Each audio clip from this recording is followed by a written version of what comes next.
30 सालों में नहीं, आज़ादी के बाद बिहार में हुए चुनाव में ये सबसे ज़्यादा वोटिंग परसेंटेज है।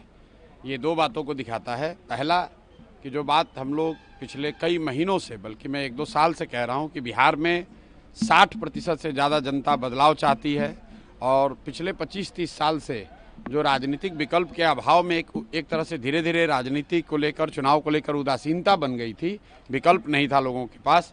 अब जनसुराज के आने से उनको एक नया विकल्प मिला है और बढ़ा हुआ जो वोटिंग परसेंटेज है वो दो बातों को दिखाता है। एक कि लोगों को एक नए विकल्प को देखकर उत्साह रहा है और बड़े पैमाने पर वोटिंग हुई है, बदलाव के लिए वोटिंग हुई है। और दूसरी बात, जो बड़े प्रवासी मजदूर हैं जो बहुत बड़ी संख्या में छठ के बाद रुके हुए हैं, उन्होंने अपना और अपने परिजनों का, अपने मित्रों का जो वोट कराया है उसने सबको सरप्राइज़ किया है। और जितने लोग ये बैठे हुए थे कि महिलाओं को 10,000 पैसा मिल गया और उसी से हम लोग जीत जाएंगे, इन चुनाव में महिलाएं तो हैं ही, लेकिन महिलाओं से बढ़कर प्रवासी मजदूर एक्स फैक्टर है। इस चुनाव का एक्स फैक्टर प्रवासी मजदूर हैं।